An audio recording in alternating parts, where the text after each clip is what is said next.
Bonjour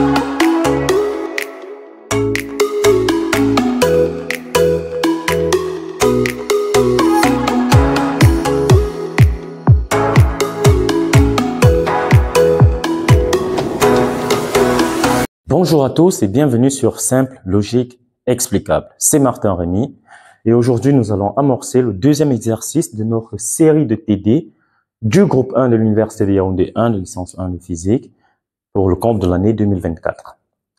Pour cet exercice, il nous est donné un champ vectoriel en coordonnées cartésiennes dans le système cartésien que vous avez là. Vous avez f qui dépend de x, y, z, dont la première composante est ceci, x carré plus 3y, deuxième composante z au cube moins 2y et la troisième composante 4x. Donc, ceci suivant i, ceci suivant j et ceci suivant k. On a 8 expressions qui sont là. On va déterminer celles qui sont déjà possibles d'être calculées et on va les calculer. Ne vous en faites pas, c'est vraiment un exercice très applicatif.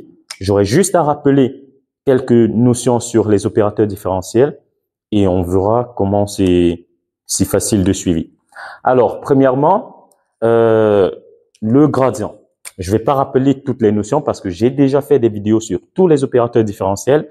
Vous allez simplement sur la rubrique playlist, vous cherchez un tas de vidéos sur les prérequis indispensables. Vous allez voir qu'il y a tout sur les opérateurs gradients, divergence rotationnelle, laplacien et bien d'autres en tout système de coordonnées.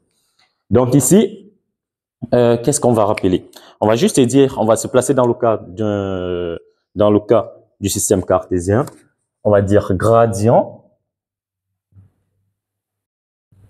Le gradient est un opérateur qui ne s'applique qu'aux fonctions vectorielles. Lol. Aux fonctions scalaires pour donner des fonctions vectorielles. Donc quand je dis fonction scalaire, c'est juste une fonction qui dépend de x, y, z, c'est pas un vecteur. Et ceci, je vais dire, c'est comment je peux l'appeler? Ok, un vecteur tout simplement. Donc le gradient, ça s'applique à une fonction scalaire pour donner une fonction vectorielle. La divergence, quant à elle, va s'appliquer à une fonction vectorielle pour donner une fonction scalaire. Donc, f. Vous vous rappelez simplement de la loi de Maxwell-Gauss, par exemple. On a divergence de E égale à ρ sur epsilon 0. E, c'est un champ vectoriel. Donc, ça va s'appliquer à un champ vectoriel pour donner un champ scalaire, ρ sur epsilon 0. Rotationnel, c'est un opérateur différentiel qui va s'appliquer à un champ vectoriel et qui va conserver la nature de ce champ. Donc, on aura toujours un champ vectoriel en sortie. Rotationnel d'un champ vectoriel est un champ vectoriel. Alors, est-ce qu'il y a d'autres? Je pense que c'est tous les opérateurs qu'on aura à voir ici. Et on rappelle tout simplement que gradient, comme il ne s'applique qu'à une fonction scalaire, gradient de f, bah, ça se note encore nabla f tout simplement. Divergence de f de g, bon, on va dire g, sera tout simplement nabla scalaire g. Et rotationnel de g sera tout simplement nabla vectoriel g, tout simplement. Avec nabla qui a pour composante dérivée par rapport à x, dérivée partielle par rapport à y et dérivée partielle par rapport à z. Donc, c'est un peu ça. Pour le moment, on ne peut appliquer l'opérateur gradient qu'à des fonctions scalaires. Ça pourra changer après lorsqu'on va voir tout sous un ordre tensoriel d'augmentation de l'ordre du tenseur ou de réduction. C'est en ce moment-là que vous verrez qu'en fait, gradient, on peut même l'appliquer à une fonction vectorielle, mais ça donne un tenseur qui sera dit tenseur d'ordre 2, à peu près une matrice, on va dire, une matrice. Mais c'est pas ce que vous devez retenir pour le moment. Pour le moment, le gradient ne s'applique qu'à des fonctions scalaires. Passons maintenant à l'analyse de ce que nous avons là. 1. Nous avons déjà une fonction vectorielle. Donc, le gradient, pour le moment, le gradient d'une fonction vectorielle ne se peut pas. Donc, c'est impossible. Rotationnel d'une fonction vectorielle, bah, ça va me donner une autre fonction vectorielle. Ça veut dire que ceci, c'est check. Divergence de f, c'est une fonction vectorielle. Donc, ceci, ça va. C'est check. On peut déterminer ça. Gradient de la divergence de f. On va analyser de la droite vers la gauche. Alors, je vais calculer le gradient de ceci. Est-ce que divergence de f est possible? Oui. Divergence de f, qu'est-ce que ça va me donner? Ça va me donner un champ scalaire. Est-ce que je peux calculer le gradient d'un champ scalaire? Oui. Alors, ceci également, c'est possible. Divergence de la divergence de f. La divergence de f va me donner un champ scalaire. Est-ce que je pourrais calculer la divergence d'un champ scalaire? Non. Donc, ceci n'est pas possible. Divergence du rotationnel de f. Est-ce que je peux calculer le rotationnel de f? Oui, on a dit que c'est possible. Alors, est-ce que et qui va me donner un champ vectoriel, bien sûr. Est-ce que je peux calculer la divergence d'un champ vectoriel? Oui, je peux. Donc, ceci, check. Rotationnel du rotationnel de f. Le dernier rotationnel va me donner un champ vectoriel et que je pourrais recalculer à nouveau le rotationnel. Donc, ceci également, c'est possible. Rotationnel du gradient de la divergence de f. Divergence de f, c'est quoi? C'est une fonction scalaire. Gradient de la fonction scalaire va me donner une fonction vectorielle. Et le rotationnel d'une fonction vectorielle, ça se peut. Donc, ceci, check. Et on se rappelle également des règles très simples, mais qu'on verra ici. Je vous avais parlé dans la série de vidéos sur les opérateurs différentiels. En fait, la divergence du rotationnel de n'importe quel champ vectoriel sera nul et le rotationnel du gradient de n'importe quelle fonction scalaire sera nul. Ça se retenait de façon mnémotechnique par un divers rôti et un rôti gras. C'était les deux combinaisons qui faisaient automatiquement qu'on avait des entités nulles comme résultat. Donc maintenant, passons au calcul. 1, c'est pas possible. 2, c'est possible. Alors je passe directement, j'aurai rotationnel de f. De 2. Alors, rotationnel de f, qu'est-ce que ça va me donner? Je mets la forme directement en système de coordonnées cartésien. Donc là, j'ai I, j'ai J et j'ai K. Hop, un truc de la sorte. Maintenant, qu'est-ce que j'ai de ce côté? J'ai la dérivée par rapport à x, dérivée par rapport à y, dérivée par rapport à z. Et là, bien sûr, j'ai fx, fy et fz.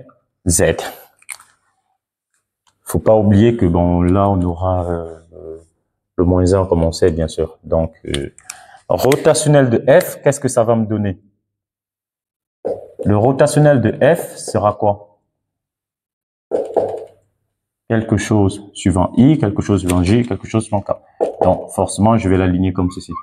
Pour ne pas me faire plusieurs, pour ne pas me faire plusieurs écritures longues.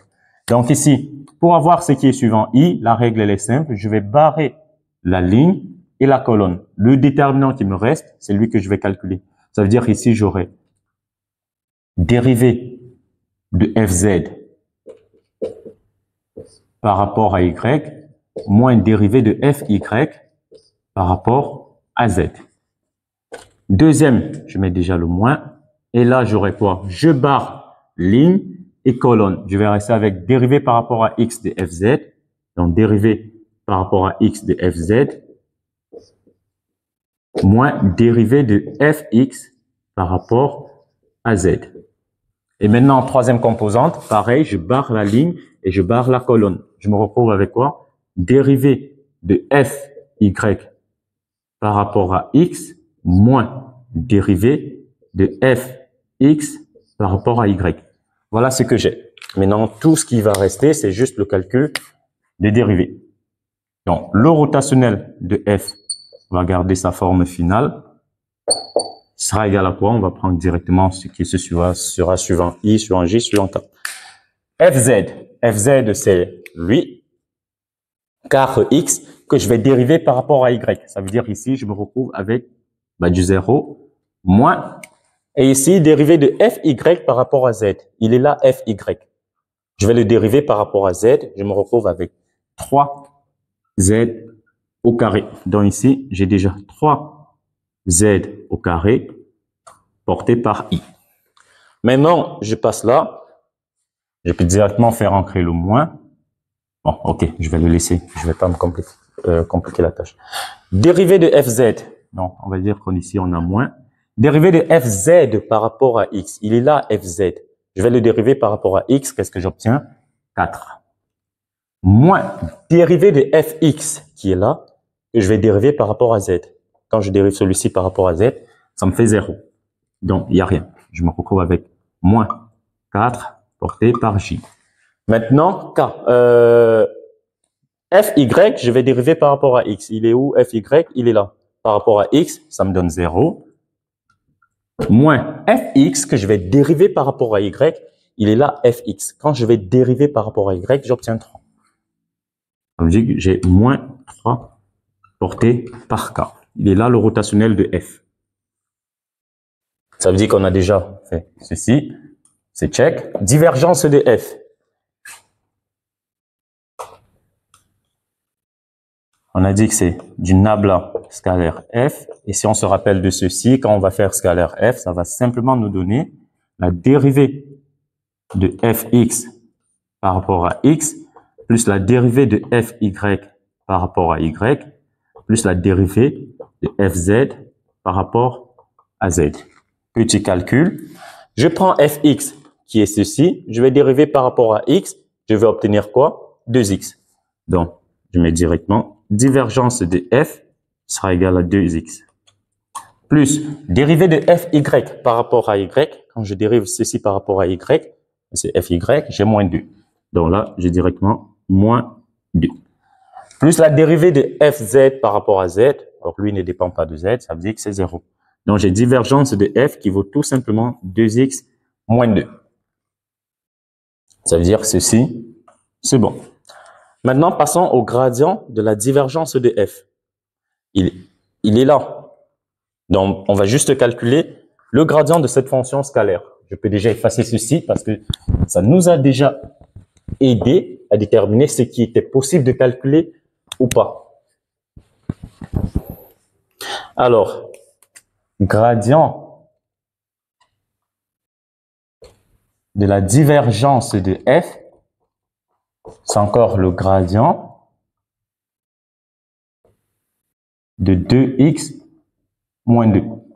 Or, le gradient d'une fonction, je le rappelle juste, en coordonnées cartésiennes, c'est encore nabla à f, qui est dérivée partielle de f par rapport à x portée par i, plus la dérivée partielle de f par rapport à y portée par j, plus la dérivée partielle de f par rapport à z portée par k. Ici, notre fonction ne dépend que de x, ça veut dire qu'il n'y aura rien suivant y par rapport à y et par rapport à z.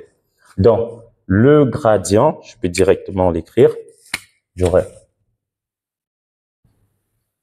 le gradient de la divergence de f qui sera simplement égal à la dérivée de ceci par rapport à x, c'est-à-dire 2 porté par qui? I. Parce que le gradient est un champ vectoriel. Donc, j'ai 2i. Ceci, ok. Maintenant, divergence du rotationnel, parce qu'on ne pouvait pas calculer ceci. Divergence du rotationnel. Je vais prendre ceci et je vais calculer la divergence comme ceci.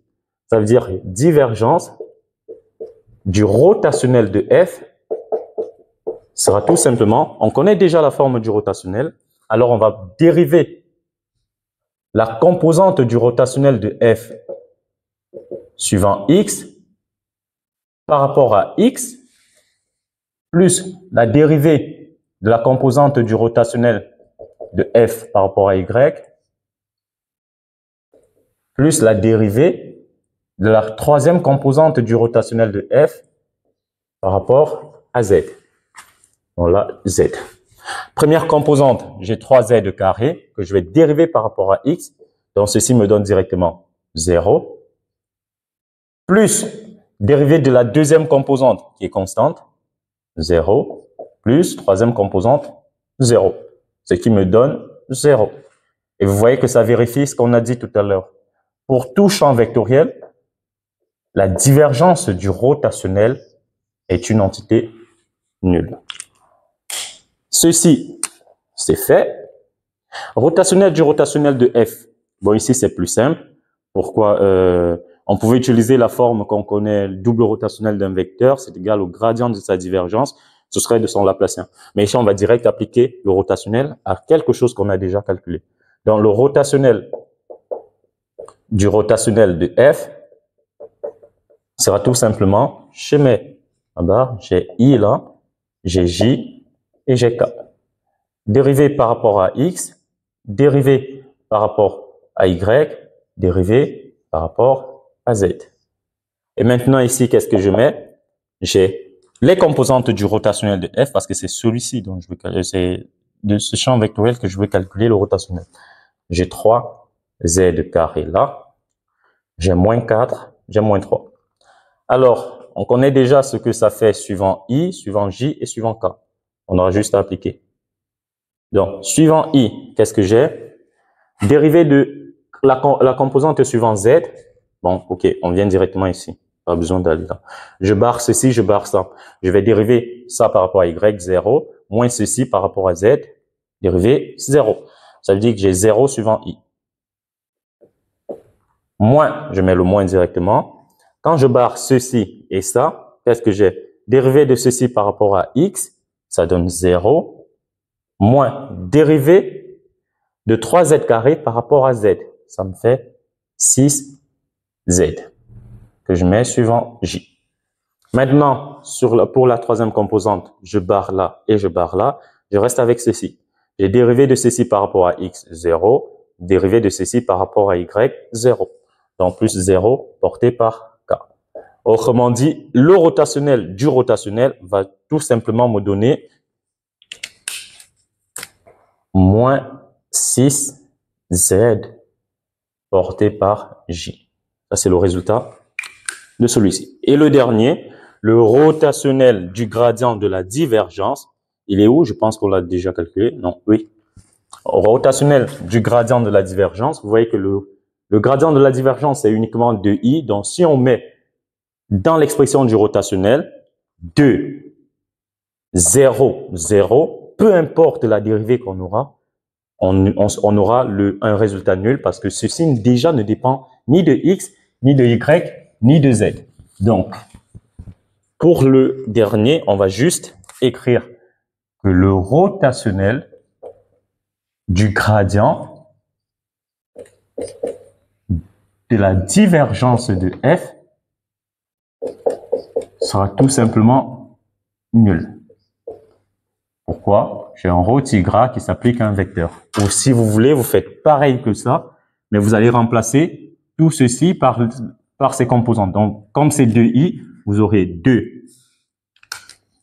Vous aurez 2 ici, 0 là, 0 là. Et quand vous allez calculer, vous aurez toujours 0 parce qu'il n'y a rien qui dépend de x, de y ou de z.